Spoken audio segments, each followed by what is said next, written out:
सभी को पता है कि गांधारी के श्राप के चलते जैसे ही द्वारका नगरी डूबी, श्री कृष्ण ने भी अपना देह त्याग दिया। पर क्या आपने कभी सोचा है कि श्री कृष्ण की प्रिय, उनके दिल के सबसे करीब राधा रानी की मृत्यु कैसे हुई? आखिर उनकी अंतिम इच्छा क्या थी और उन्होंने श्री कृष्ण से ऐसा क्या मांग डाला जो आज भी चर्चा का विषय है? ये एक ऐसी प्रेम कहानी है जो समय से भी परे है। ये वो बंधन है जो तन से नहीं, आत्माओं से जुड़ा हुआ है। तो दोस्तों, आज हम जानेंगे राधा रानी की मृत्यु का असली रहस्य और उनकी अंतिम इच्छा की अनसुनी मगर रोचक कथा जो आपको हैरान कर देगी। आज की वीडियो अत्यंत ही ज्ञानपूर्वक और प्रेरणादायक है, इसलिए इस कथा और इस रहस्य को समझने के लिए वीडियो को पूरा जरूर देखें, क्योंकि इस कथा को पूरा सुनने से आपका जीवन सफल हो जाएगा। तो चलिए इस रहस्यमयी कथा को शुरू करते हैं। लेकिन उससे पहले अगर आप चैनल पर नए हैं, बरसाने की वह पुरानी पगडंडियां जहां पर कभी श्री कृष्ण अपनी लीलाएं किया करते थे, आज भी वहां एक गूंज बाकी थी, प्रेम की, हंसी की, बांसुरी की और उस दुख की जिसने युगों से प्रेमियों को जिंदा रखा है। पर इस कहानी की शुरुआत न तो बरसाने की उन गलियों से होती है और न ही वृंदावन से। इस कथा की शुरुआत होती है एक कुंज से, जहां वृद्धा हो चुकी राधा अपने अंतिम समय की प्रतीक्षा कर रही थी। अब वो पुरानी वाली राधा नहीं रही, अब वो वृद्धा हो चुकी थी। उनका शरीर झुक चुका था, लेकिन आज भी उनका हृदय उसी किशोरी राधा का था जो केवल श्री कृष्ण के लिए धड़कता था। उनके चेहरे पर झुर्रियां आ चुकी थीं, लेकिन आज भी जब कोई बांसुरी बजाता तो उनके चेहरे पर रौनक आ जाती, एक हंसी सी छा जाती, मानो पुरानी यादें ताजा हो गई हों। कृष्ण जब मथुरा छोड़कर चले गए, तब उनके वियोग में राधा ने न तो किसी से विवाह किया और न ही कहीं आश्रय लिया। वे अकेली ही वृंदावन के एक एकांत कुंज में रहने लगी। उनका दिनचर्या हर दिन सामान्य रहता था। वे सूर्योदय के साथ उठती और यमुना के तट पर जाकर जल अर्पण करती, जिसके पश्चात वे वापस कुटिया में लौट जाती और दिन भर श्री कृष्ण के आने का इंतजार करती, मानो उन्हें पूरा विश्वास हो कि श्री कृष्ण एक दिन उनसे मिलने जरूर आएंगे। गांव वाले राधा को साध्वी समझते थे। उन्हें उनके बारे में कुछ नहीं पता था। वे नहीं जानते थे कि वह कौन है और कहां से आई हैं, पर सभी को यह बात पता थी कि वह जो भी हो, वह अपना सब कुछ केवल और केवल श्री कृष्ण को मानती है। एक दिन राधा अपने दैनिक दिनचर्या के तहत यमुना के तट पर जल अर्पण कर रही थी। तभी उन्होंने अचानक आसमान की ओर देखा। हवा में सन्नाटा सा छा गया और उनके हृदय में एक कंपी सी दौड़ गई, मानो पूरा ब्रह्मांड उन्हें कुछ कहना चाह रहा हो। और उसी दिन शाम को वे अपनी कुटिया के बाहर तुलसी के पौधे के पास बैठ गईं और उन्हें प्रणाम करते हुए कहा कि अब मेरे जाने का समय आ गया है, पर मैं यूं ही नहीं जाऊंगी। मैं तब तक नहीं जाऊंगी जब तक स्वयं श्री कृष्ण मुझे विदा न कर दें। राधा ने कहा कि मैं अपना देह तभी त्यागूंगी जब श्री कृष्ण अपने साक्षात रूप में मेरे सामने आएंगे और प्रेम से मेरा नाम पुकारेंगे, राधे।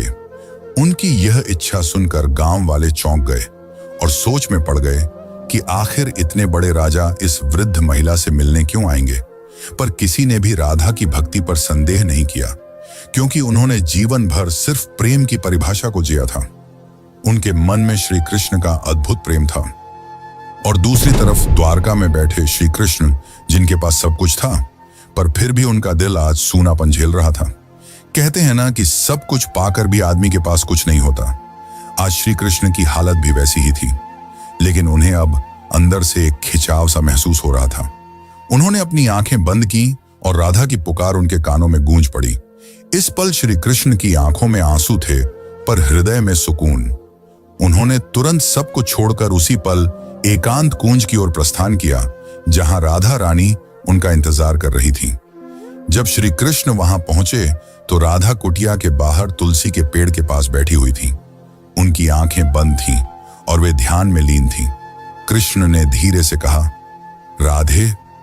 यह शब्द सुनकर राधा की आंखें खुली और उनके चेहरे पर एक चमक छा गई। उनकी आंखों में वह प्रेम था जो न कहा जा सकता था और न ही छुपाया जा सकता था।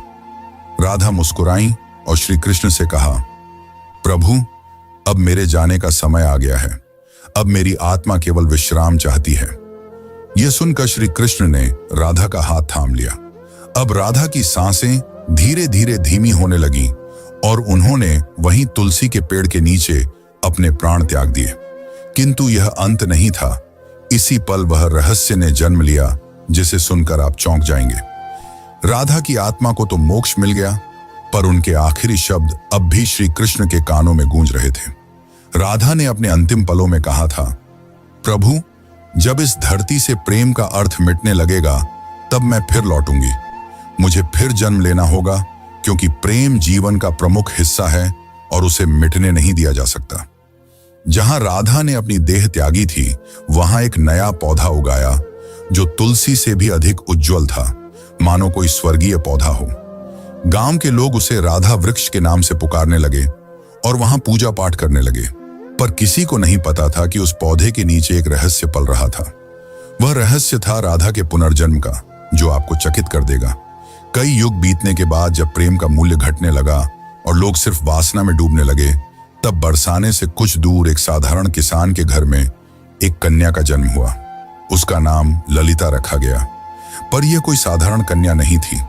वह बिना किसी के सिखाए ही बांसुरी की मधुर धुन बजा लेती थी। उसकी बांसुरी की आवाज सुनते ही पेड़ों के पत्ते हिलने लगते और पक्षी झूम उठते। गांव के लोग कहने लगे कि यह कोई साधारण लड़की नहीं, बल्कि किसी देवी का अवतार है। वे कहते कि इसे देखकर राधा की याद आ जाती है। ललिता जब 7 साल की हुई तो एक दिन वह यमुना के किनारे बैठी थी। उसी वक्त एक संत वहां से गुजरे। उन्होंने ललिता को देखा और जब उसकी आंखों में झांका तो वे मंत्रमुग्ध हो गए। उन्होंने कहा, वही आंखें, वही चंचल मुस्कान, राधा तुम लौट आई।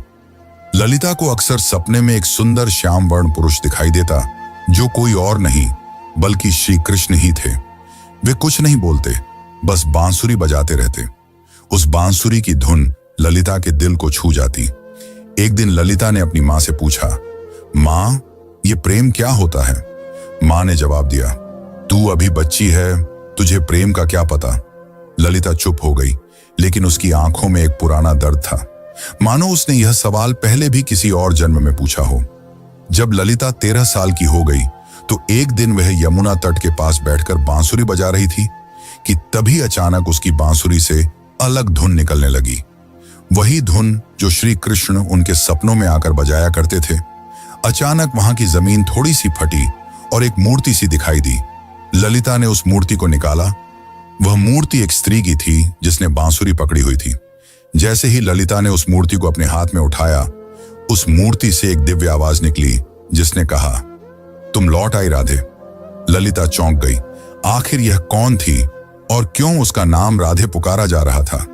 तो चलिए जानते अब आगे की कथा, जो और भी रोमांचक और रहस्यमयी है।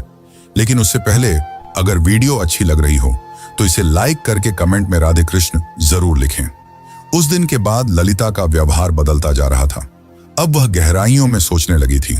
वो जानना चाहती थी कि वह कौन है और उसका जन्म क्यों हुआ है।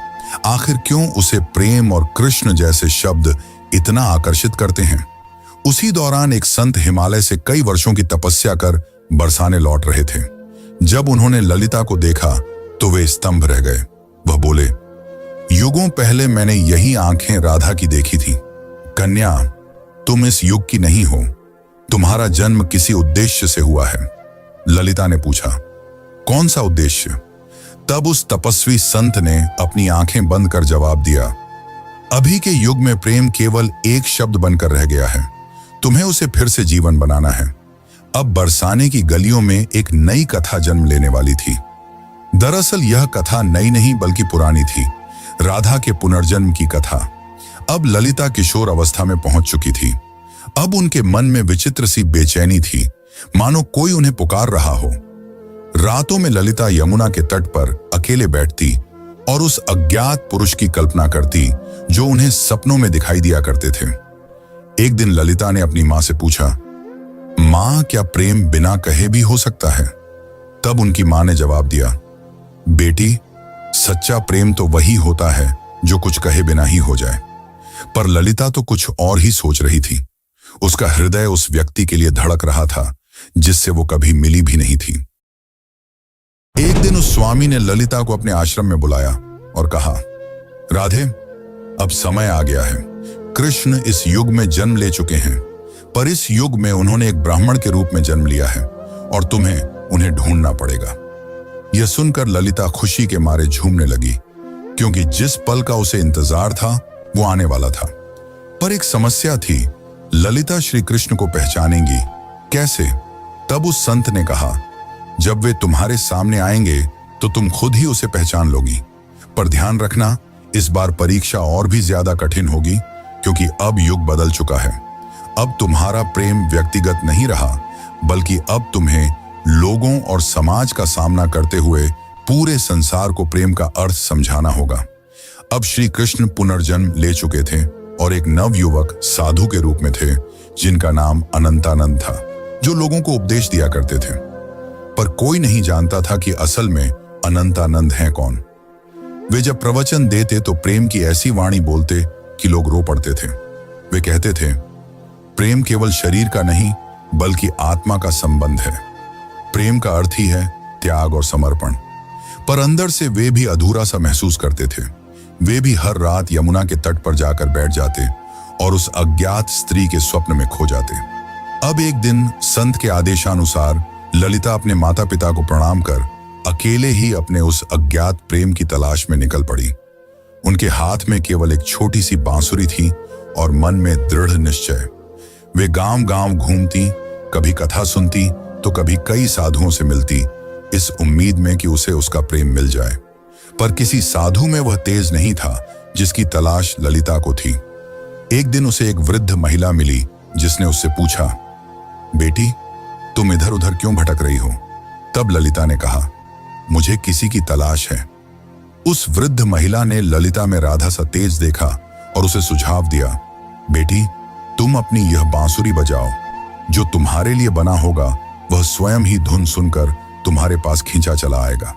जिसके पश्चात ललिता ने ऊंची पहाड़ी पर चढ़कर अपनी बांसुरी बजाई और ठीक उसी पल उसे कई मील दूर अनंतानंद की आंखें भर आईं। ललिता अब तक 8 गांव पार कर चुकी थी। हर गांव में वह अपनी बांसुरी बजाती, मगर अब तक उसे वह नहीं मिल पाया था जिसकी उसे तलाश थी। ललिता को अनंतानंद के आसपास होने का एहसास होता, मगर वह उसे ढूंढ नहीं पा रही थी। अब वह थक चुकी थी, जिसके बाद उसने प्रण लिया कि यदि अगली पूर्णिमा की रात तक उसे वह नहीं मिला तो वह यमुना में कूदकर अपनी जान दे देगी। उस दिन आखिरी बार ललिता ने बांसुरी बजाई। उसकी धुन वैसी ही थी जो किसी को अंदर तक भिगो दे। उसी पल हिमालय में बैठे अनंतानंद को वह ध्वनि सुनाई दी। उसे वह ध्वनि काफी प्रभावी लगी, मानो उसने कई वर्षों बाद वही ध्वनि सुनी हो जो उसे पुकार रही हो। अनंतानंद ने तुरंत ही हिमालय छोड़ दिया। ठीक उसी रात ललिता को फिर से स्वप्न आया, पर इस बार स्वप्न काफी अलग था। इस बार श्री कृष्ण और राधा यमुना के तट पर बैठे थे और राधा श्री कृष्ण से पूछ रही थी, प्रभु, क्या इस बार भी मेरी प्रेम कहानी अधूरी रह जाएगी? कृष्ण ने कहा, नहीं राधे, इस बार संसार को तुम्हारे प्रेम की पूर्णता दिखाई देगी। इतना कहते ही ललिता का स्वप्न टूट गया। ललिता के मन में एक नई उम्मीद जाग उठी थी। अब वह उस जगह पहुंची जहां अनंतानंद पहुंचने वाले थे, वृंदाधाम। यह कोई आम स्थान नहीं थी। कहते हैं कि इसी स्थान पर राधा ने कृष्ण को आखिरी बार देखा था और एक शिला को छूकर प्रण लिया था कि जब तक उसकी प्रेम कहानी पूर्ण नहीं हो जाती वह लौटती रहेगी। उस समय वृंदाधाम में एक कथा हो रही थी और उस कथा के वाचक कोई और नहीं बल्कि स्वयं अनंतानंद थे। ललिता बहुत दूर खड़ी थी और उनके चेहरे को भी नहीं पहचानती थी, परंतु उनकी वाणी में कुछ ऐसा था जिसने उसके हृदय को प्रभावित कर दिया। उस दिन अनंतानंद प्रेम की परिभाषा समझा रहे थे। प्रेम वह नहीं जो आपके पास होता है और आपके साथ जीता है। प्रेम तो वह है जो दूर होकर भी पास होता है। वे यह सब बता ही रहे थे कि उनकी आंखें ललिता से टकराईं। दोनों एक पल के लिए स्तंभ रह गए, मानो पूरी दुनिया ही रुक गई हो। अनंतानंद ने तुरंत ही प्रवचन छोड़ दिया और ललिता के पास दौड़े चले आए। तब ललिता ने अनंतानंद से धीरे से पूछा, क्या आज भी आपको मेरी आवाज सुनाई देती है? अनंतानंद ने उसकी आंखों में देखा और प्रेम से कहा, राधे, तुम आ गई। पल काफी मनमोहक था।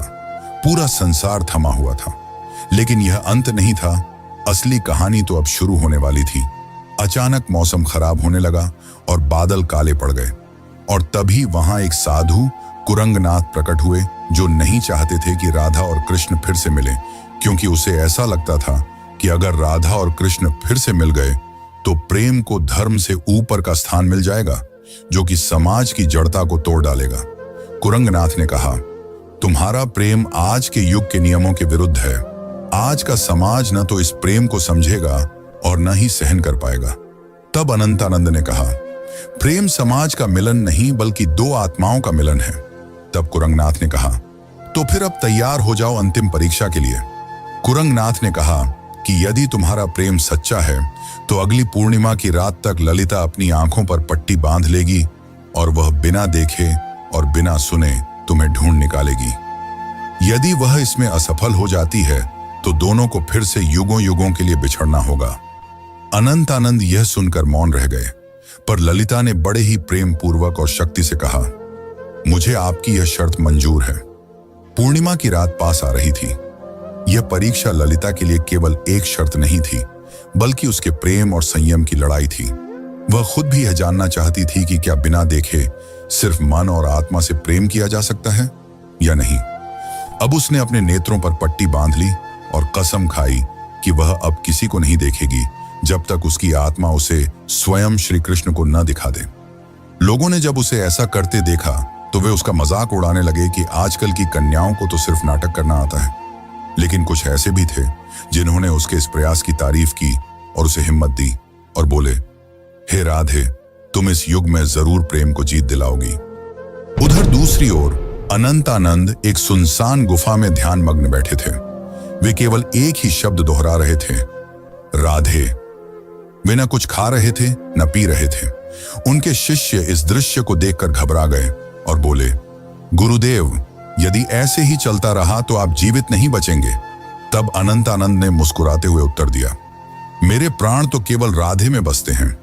इतना कहकर उन्होंने अपने शिष्यों को आदेश दिया कि यदि ललिता उनके बारे में पूछे तो उसे न उनका चेहरा बताया जाए, न ही उस स्थान का पता दिया जाए जहां वे ध्यान कर रहे हैं। वे भी जानना चाहते थे कि क्या इस युग में भी राधा केवल अपनी आत्मा की पुकार से उन्हें ढूंढ पाएगी। इधर ललिता अपनी आंखों पर पट्टी बांधे गांव-गांव भटक रही थी। वह अनेक साधुओं से मिलती और पूछती, क्या आप अनंतानंद हैं? पर उसे कुछ हासिल नहीं हो रहा था। कुछ साधुओं ने तो यहां तक झूठ बोलने की कोशिश की कि मैं ही अनंतानंद हूं, पर ललिता का हृदय उन्हें पहचान जाता। उनकी आवाज में वह माधुर्य नहीं था, न ही वह तेज था जो केवल आत्मा से पहचाना जा सकता था। एक बार एक साधु उनके पास आया जिसमें गजब का तेज था और जिसकी वाणी अत्यंत मधुर थी। उसने ललिता से कहा, मैं ही अनंतानंद हूं। यह सुनकर ललिता एक पल के लिए डगमगा गई, पर तुरंत ही उसे एहसास हो गया और उसने उस साधु से कहा, आप में तेज तो काफी है, पर आप वह आत्मा नहीं है जिसकी मुझे तलाश है। उसी क्षण उस साधु ने अपना भेष बदल लिया। दरअसल वह कुरंगनाथ ही था जिसने भ्रम फैलाने के लिए ऐसा किया था। अब कुरंगनाथ ने क्रोध में कहा, तू अब तक नहीं टूटी? आखिर किस प्रेम की बात करती है तू? इतना सुनकर ललिता ने कहा, मेरा प्रेम इस युग के बंधनों से मुक्त है, जिसे शब्दों में समझाना असंभव है। इतना सुनकर कुरंगनाथ वहां से चला गया। अब ललिता उस गुफा के पास पहुंच चुकी थी जहां अनंतानंद ध्यान मग्न थे। ललिता धीरे धीरे गुफा के अंदर गई और अंत में उसे वहां किसी के होने का आभास हुआ, जिससे दिव्य तेज निकल रहा था। ललिता ने उन्हें पहचान लिया और उनके पास जाकर अपनी बांसुरी उनके पैरों में रख दी और कहा, मैं आपको देख नहीं सकती, पर मेरा हृदय काफी जोर से धड़क रहा है। क्या आप वही हैं जिनकी मुझे तलाश है? अनंतानंद ने बांसुरी उठाई और उसे बजाया, वही धुन जो ललिता को यमुना तट और अपने सपनों में सुनाई देती थी। फिर अनंतानंद ने उसकी पट्टी खोली और कहा, राधे, इस बार भी तुमने मुझे तन से नहीं, केवल अपने मन और आत्मा से पहचान लिया। वे दोनों रो पड़े। उनकी आंखों में कई सालों की थकान थी जो अब मिट रही थी। तभी वहां एक साधु आए और उन्होंने कहा, राधा और कृष्ण, तुम्हारा प्रेम संपूर्ण तभी माना जाएगा जब यह समाज इसे स्वीकार करेगा। जब इस समाज के सामने तुम्हारा प्रेम सत्य और पवित्र सिद्ध हो जाएगा, तभी तुम्हारा मिलन सफल होगा। राधा ने कहा, प्रेम तो किसी समाज के बंधन से मुक्त होता है, उसे किसी के प्रमाण की जरूरत नहीं। लेकिन तभी अनंतानंद ने उसे समझाते हुए कहा, राधे, अब युग बदल गया है। अब यह समाज प्रेम की परिभाषा भूल चुका है। इतना कहकर अनंतानंद ने उस साधु से पूछा, आप ही बताइए कि हमें क्या करना होगा। उस साधु ने कहा, तुम्हें इस राज्य की राजसभा में सभी के सामने अपने प्रेम को स्वीकारना होगा। तुम्हें वहां राजा, पंडित और प्रजा सभी को यह बतलाना होगा कि एक ब्रह्मचर्य साधु और एक साध्वी भी प्रेम के बंधन में बंध कर धर्म के मार्ग पर चल सकते हैं। अगले दिन वे दोनों राजसभा में उपस्थित हुए। राजा ने कहा, हम यह क्या सुन रहे हैं कि एक साधु ने ब्रह्मचर्य को तोड़ा है। इतना सुनकर अनंतानंद ने उत्तर दिया, महाराज, मैंने कोई नियम नहीं तोड़ा, मैंने तो केवल अपने प्रेम को अपनाया है। तब अनंतानंद ने प्रेम को समझाते हुए कहा, प्रेम कोई काम वासना नहीं है, प्रेम तो आत्मा का मिलन है। जब आज से कई युग पहले राधा और कृष्ण ने प्रेम किया था, तब भी समाज ने यही कहा था, और जब वे जीवन भर समाज के कारण एक दूसरे से अलग रहे, फिर भी समाज चुप रहा। इतना कहते ही ललिता भी आगे बढ़कर बोली, मैंने केवल इन्हें तन से नहीं चाहा, बल्कि मन से भी चाहा है, और अपने प्रेम को साबित करने के लिए मैंने कड़ी परीक्षा भी दी है। और इसी दौरान ललिता ने कुरंगनाथ की वह कठिन परीक्षा के बारे में सबको बताया। इतना सुनकर राजा और सभा मौन रह गए। को राजा के फैसले का इंतजार था। राजा ने कहा, जब मैं छोटा था तब मेरी माँ मुझे राधा और कृष्ण की अमर प्रेम कहानी सुनाया करती थी, और जब मैं उनसे पूछता कि आखिर उन्होंने विवाह क्यों नहीं किया, तो मेरी माता चुप रह जाती। आज जाकर मुझे यह बात समझ में आ रही है कि विवाह तो समाज का नियम है, पर प्रेम आत्मा का। इसीलिए मैं इस प्रेम को स्वीकार करता हूं। तब से प्रेम की एक नई परिभाषा लिखी गई, और कई युगों पश्चात राधा और कृष्ण का मिलन फिर से संपूर्ण रूप से हो पाया। दोस्तों, अब हमारी कथा यहीं पर समाप्त होती है, लेकिन अगर आपको यह कथा अच्छी लगी हो तो कृपया करके वीडियो को लाइक करें और चैनल को सब्सक्राइब कर लें। यह आपके लिए तो एक पल का काम है, पर इससे हमारी काफी मदद हो जाती है। धन्यवाद।